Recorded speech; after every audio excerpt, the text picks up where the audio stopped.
Bismillahirrahmanirrahim. Assalamu alaikum. Today we will discuss the patterns of letter, formal, informal, applications and emails. Firstly, we will discuss email writing. कहाँ से start होती है? From abc123@gmail.com to def456@gmail.com. अच्छा, com के बाद आपने full stop नहीं लगाना है. Then on the next line date 20th February, 2025 full stop.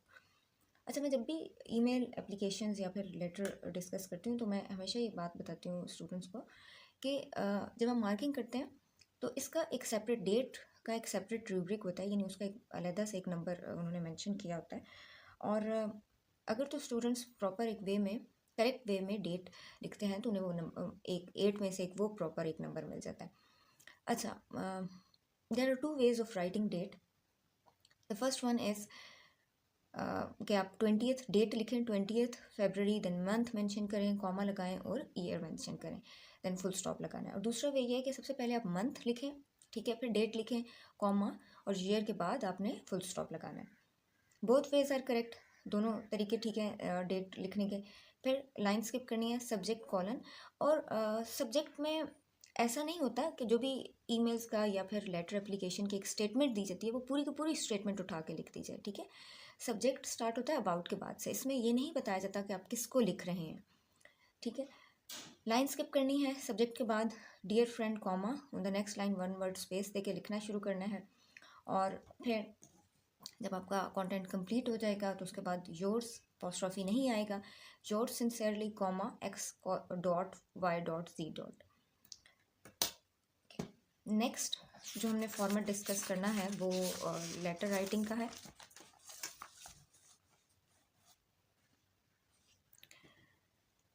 Letter pattern informal का पहले हम डिस्कस कर लेते हैं.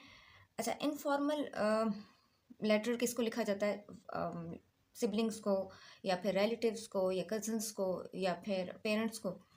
और पहले तो 9th में होता था कि सिर्फ लेटर में इनफॉर्मल लेटर राइटिंग आती थी, लेकिन अब जो लास्ट फेडरल बोर्ड का मॉडल पेपर आया उसमें फॉर्मल लेटर का उन्होंने टॉपिक डिस्कस किया. तो इसलिए स्टूडेंट्स को 9th के स्टूडेंट्स को दोनों ही पैटर्न पता होने चाहिए, फॉर्मल और इनफॉर्मल लेटर का. Examination hall comma city :a.b.c comma, on the next line date :28th February, 2025 full stop. Line skip करनी है और डियर से आपने अपना कंटेंट स्टार्ट करना है, क्योंकि मैंने पहले बताया था कि ये इनफॉर्मल लेटर राइटिंग है तो इसमें आप डियर लिखेंगे, ठीक है. फिर आपने कॉमा लगाना है और फिर आपने नेक्स्ट लाइन पर 1 word स्पेस देकर अपना कंटेंट स्टार्ट करना है. एंडिंग कैसे करनी है? Pay my regards to all at home, इस तरीके की सेंटेंसेस से अपने इनफॉर्मल लेटर को एंड करेंगे. लाइन स्किप करनी है, योर्स अफेक्शनेटली कॉमा x.y.z. अच्छा, यहाँ पहले जो मैंने ईमेल डिस्कस की है और फिर अभी जो लेटर पैटर्न डिस्कस किया है, तो यहाँ पे देखें अफेक्शनेटली लिखा है, नेक्स्ट में मे बी ओबीडियंटली आए और सिंसियरली का वर्ड है. ये मैं सारे पैटर्न्स को डिस्कस करने के बाद आपको बताती हूँ कि ये हम वर्डिंग कहाँ कहाँ यूज़ करते हैं. फॉर्मल लेटर राइटिंग का वे क्या है, पैटर्न क्या है? Examination hall comma city :a.b.c. Date लिखनी है और फिर आपने अगेन लाइन स्किप करनी है. द एडिटर, अगर फॉर एग्जांपल एडिटर को लेटर लिख रहे हैं, फिर आपने न्यूज़पेपर का नेम मेंशन करना है या आप DEF न्यूज़ लिख दें. On the next line city :a.b.c. अच्छा, मोस्टली स्टूडेंट्स कहते हैं कि हमने दोनों जगह सिटी लिखनी है, तो जो एग्जामिनेशन हॉल के साथ सिटी आप लिखेंगे वो बेसिकली अब अपनी सिटी का बता रहे हैं और यहाँ पे एडिटर को या जो न्यूज़पेपर एजेंसी को लिख रहे हैं, तो इसलिए अगेन सिटी मेंशन की गई है. फिर लाइन स्किप करनी है, सब्जेक्ट, और यहाँ पे मैंने लिख भी दिया है कि अबाउट से आपका उसके बाद की जो लाइन्स होती है ना, वहाँ से आपका बेसिकली सब्जेक्ट स्टार्ट होता है.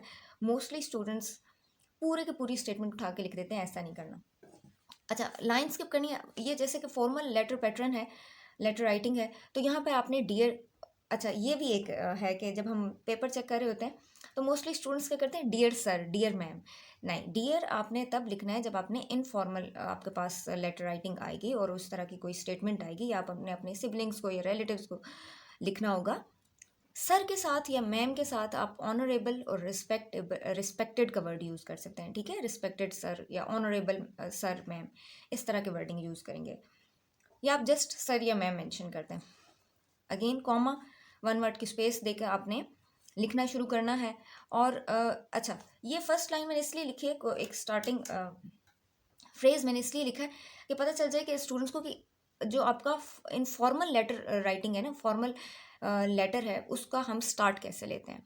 अब यहाँ पे क्या है, थ्रू योर स्टीम्ड न्यूज़पेपर, आपके जो एक फेमस न्यूज़पेपर है उसके ज़रिए मैं अपनी बात पहुँचाना चाह रहा हूँ, और वो बात क्या है फिर उसके बाद ये बताना है।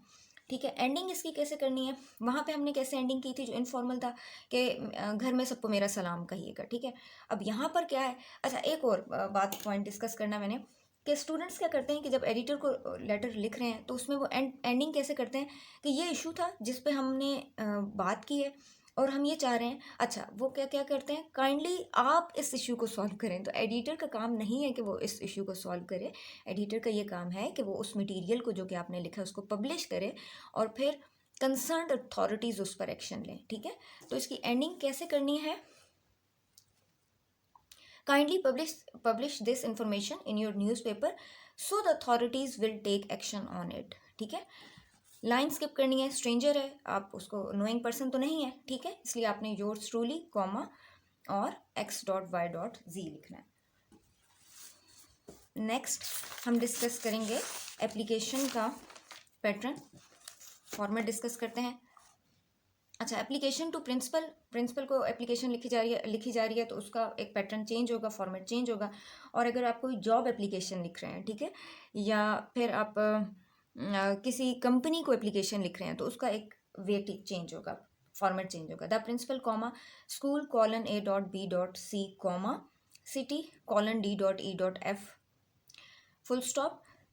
अगेन सब्जेक्ट से पहले और बाद में अपने लाइन स्किप करनी है। सब्जेक्ट लिखना है रिस्पेक्टेड मैम, 1 वर्ड स्पेस दें। मोस्ट रिस्पेक्टफुली, वो जो हमारी एक लाइन है, पेट सेंटेंस है कि इट इज़ स्टेटेड, वहाँ से आपने स्टार्ट करना है। और फिर एंडिंग कैसे होनी चाहिए, I shall be very thankful to you for this act of kindness, इस तरह की वर्डिंग से आपने एंडिंग करनी है। लाइन स्किप करनी है, योर्स ओबीडियंटली x.y.z, फिर क्लास मेंशन करनी है और फिर उसके बाद डेट लिखनी है। एप्लीकेशन राइटिंग में डेट एंड पर लिखी जाती है। ठीक है, अच्छा ये लास्ट फॉर्मेट है जो हम डिस्कस करेंगे। फॉर द पोस्ट ऑफ, किसी भी पोस्ट के लिए, किसी भी जॉब के लिए एप्लीकेशन लिखी जा रही है। और एक और मैंने लिख दिया है टू द चेयरमैन रिगार्डिंग, क्या इशू है, टू मैनेजिंग डायरेक्टर, यानी डिफरेंट किसी कंपनी को लिखी जा रही है और या फिर आप किसी जॉब के लिए लिख रहे हैं तो फिर उसका क्या एक फॉर्मेट होगा। Examination hall city colon a.b.c comma date mention करनी है, लाइन स्किप करनी है आपने। ठीक है, और फिर मैनेजिंग डायरेक्टर, फिर आपने कंपनी का नेम मेंशन, कंपनी का नेम इस तरीके से मेंशन करना है d.e.f डॉट, और फिर यहाँ पर कॉमा आएगा, यहाँ पर फुल स्टॉप नहीं है। ठीक है, city colon a.b.c dot, subject mention करना है रिस्पेक्टेड मैम, ऑनरेबल मैम, इस तरह के वर्डिंग यूज़ कर सकते हैं। डियर नहीं यूज़ करना, डियर नहीं लिखना। ठीक है, with due regards it is humbly stated that, फिर आपने अपना बताना है कि मैं मेरी क्वालिफ़िकेशन ये है और मेरा एक्सपीरियंस है इस फील्ड में, और या फिर आप आपका रिसेंटली आपने ग्रेजुएशन अपनी कंप्लीट किया या मास्टर्स कंप्लीट किया है वो आपने मेंशन करना है। और फिर या अगर आपका एक्सपीरियंस आपने मेंशन करना चाह रहे हैं तो किसी फर्म का, किसी कंपनी का आप मेंशन कर दें कि इतने ईयर्स का एक्सपीरियंस है। इस तरीके से आपने सारा कंटेंट लिखना है और एंडिंग फिर वही आपने एक लाइन स्किप करनी है, yours obediently comma x.y.z dot. ये आपका फॉर्मेट था एप्लीकेशन का। अच्छा, उससे पहले मैंने कहा था कि मैं आपको बताऊंगी कि हमने कहाँ कहाँ कौन कौन सी वर्डिंग यूज़ करनी होती है, ओबीडियंटली कहाँ यूज़ करना होता है, सिंसियरली अफेक्शनेटली कहाँ यूज़ करना होता है।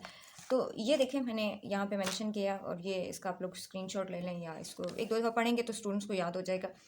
रिलेटिव्स हैं और स्टार्टिंग जो सल्यूटेशंस हैं वो कैसी होनी चाहिए, माय डियर, उसमें आपने रिलेशन बताना है, my dear sister, my dear brother. ठीक है, और फिर आपने एंड पर क्या लिखना है, योर्स अफेक्शनेटली, जहाँ पर अफेक्शन होगी, जहाँ मोहब्बत होगी वहाँ आपने अफेक्शनेटली लिखनी है। ठीक है, और वो रिलेशंस में होती है। फिर ये भी आप कर सकते हैं माय डियर और उसके बाद आप नेम लिख दें। ठीक है, वो फिर आपने सिंसियरली लिखना है। और सिंसियरली कब मेंशन करते हैं, जब आप किसी फ्रेंड को, ठीक है, अपने दोस्तों को लेटर लिख रहे होते हैं, ईमेल्स लिख रहे होते हैं, तो जिन रिलेशंस में सिंसेरिटी आती है, यानी फ्रेंड्स को अगर आप लिख रहे हैं तो फिर आपने सिंसेरली का वर्ड्स यूज़ करना है, और जहाँ पर एफेक्शन होगी वहाँ एफेक्शनेटली का वर्ड यूज़ करना है। स्ट्रेंजर्स को लिख रहे हैं जो कि आपके लिए नोइंग पर्सन नहीं है, तो आपने रिस्पेक्टेड सर मैम स्टार्ट में लगाना है, और फिर एंडिंग में क्या वर्डिंग यूज़ करनी है, योर्स ट्रूली। ठीक है, प्रिंसिपल या किसी ऑफिसर को लिख रहे हैं, अगेन ऑनरेबल सर या मैम या ऑनरेबल के ऑनरेबल अगर आप रिस्पेक्टेड नहीं भी लिखते तो डायरेक्टली आप सर मैम से भी स्टार्ट कर सकते हैं, योर्स ओबीडियंटली। और बिजनेस कंसर्न्स के लिए लिख रहे हैं तो फिर आप वहाँ पर डियर सर और फिर yours faithfully. Okay students, stay blessed, अल्लाह हाफिज़।